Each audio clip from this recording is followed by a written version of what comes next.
Okay, here we are going up North Fort Harrison Avenue. We're looking for some police cruisers here. Bob Menton and Stacy Brooks are in the process of capturing a person following them. Apparently did not have plates on his car. We were on our way to the Bellevue Biltmore, and we noticed, there'd been a guy following us all the way since we left the office and turned onto Fort Harrison. And so, and he was still there with us when we were about to turn left into the Bellevue Biltmore. Right. So instead of turning left into the Bellevue Biltmore, we turned right into Alexander Road. And sure enough, this guy followed us down to Alexander Road.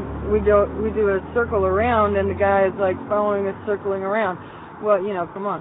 Right. So Bob stopped the car. I got out of the car. This guy comes whipping around us and goes screeching around, making a left turn. And so, it was like, okay, he's following us. Get up close so I can get the license plate. So we got up close enough to get the license plate. He didn't have a license plate on the car. A clue. So I get my cell phone out. I call 911. I get the police on the phone. I'm like, this guy is stalking us. He's been stalking us ever since we left our office, and he's got no license plate on his car. Please get a cop out here so he can find out who this guy is. Well, it took us a half an hour because, the guy's driving all around. He's trying to lose us and stuff. We're driving all around trying to keep him in sight. And we're going from the Bel Air police. Well, now you're not in Bel Air anymore. Well, that's because we're driving. Well, now you're in Clearwater. We'll have to turn you over to the Clearwater police. Well, now you're in Dunedin. We're going to have to turn you over to the sheriff.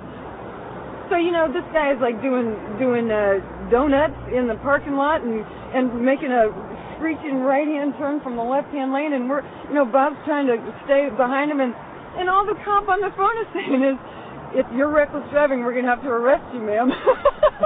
We're like, we are trying to keep this guy in sight until you guys can find out who he is. Please get a police. Well, I'm sorry, but you're not in our jurisdiction anymore because you're driving through the different jurisdictions. So they keep switching us from one police force to the other.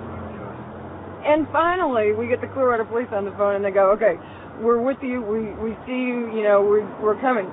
Well, then the police car gets behind us. We're behind the guys, and their lights start flashing, and we're like, no, not us. It's not us. You got to get the car in front of us.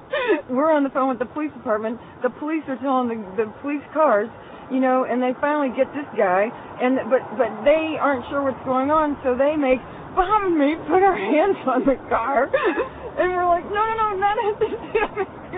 And they're like, Who are you? What are you doing? We're like, we're the ones that have been on the phone for the last half hour trying to get the police. And so, finally, this other policeman gets out and he says, okay, you guys, these are the guys who called it in, okay?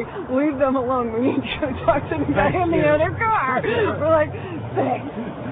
And then, we have this person in the back seat who's a Scientologist. So now these two other police officers come up and they say, who's that guy in the back seat? Get him out here. And we're like, no, you can't do that. What are you talking about? What? Why not? Get him out here now. He's like out the car, where's your ID? What are you in your pocket? We're like, we're going, please. Could you please not do this? Do not ask for his ID. The whole reason we're being followed is because of this person in the backseat of our car. Please do not do this. And the two police officers are getting all, what are you doing? Trying to hide who this is? What are you doing? I'm like, no, it's not that. Finally, the nice police officer comes over and he says, hey, you guys, you don't understand what's going on. Back off. And we're like, thank you. He says, just get back in the car, okay? So the person got back in the car. Now they've taken all the information, and the guy in the other car is going to file a complaint against us. We're going to file a complaint against him. Boom, here we go.